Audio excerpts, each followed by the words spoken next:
When a student comes to school speaking a language other than the dominant school language, that's part of his or her identity. That's part of who they have been up to this point in time. Some students come to school speaking multiple languages. Many students may have been in refugee camps in different countries. They may have been in schools in different countries. They've learned multiple languages. And when that kind of linguistic capital is not acknowledged within the school, it's shutting off a lot of their accomplishments as not being relevant. And that communicates a message to the student that what they are is a second language learner of Swedish or English, an incompetent speaker of those languages in the early stages. Somebody who can't understand the textbooks and at the grade level. And so that's a process of negotiating identities, that if the teacher is not aware of the importance of language for the way students feel about themselves, can have a very negative effect on the extent to which students will be willing to engage academically.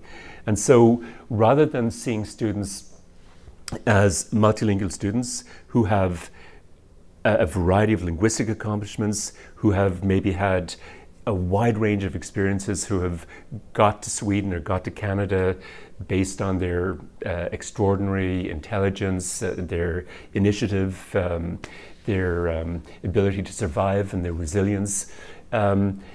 We see students sometimes only as somebody who needs help, somebody who is deficient in the language of instruction.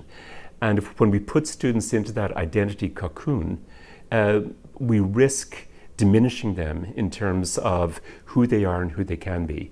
And we know also that those teacher expectations can get internalized by the students, and many of them will say, well, I'm not that bright, I'm not ever going to make it to high school, I'm not going to make it to college or university, why bother making the effort? I'll go out and try and become a mechanic or do something relatively low level in terms of professional qualifications within the society.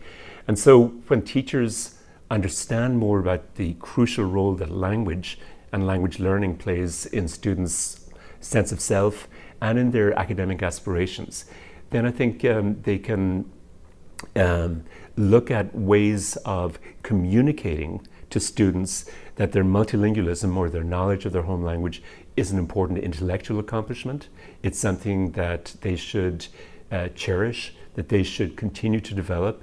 It's important also to communicate this message to parents, because parents don't know this. And so when we look at the role of language, the role that language plays in identity, there's all kinds of implications for how we interact with students and how we organize the curriculum. And this is not just at the level of the individual teacher, it's at the level of the school. Does the school have a policy in relation to students' multilingualism? Is the implicit policy communicated to students that they should leave their languages, their cultures at the schoolhouse door, that they're not really relevant in the school environment? That's incredibly diminishing of communities and individual students.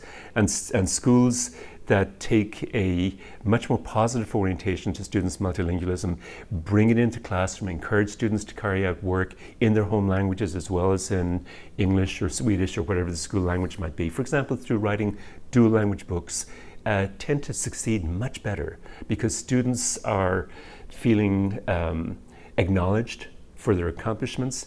They adopt a much more positive attitude towards their home language.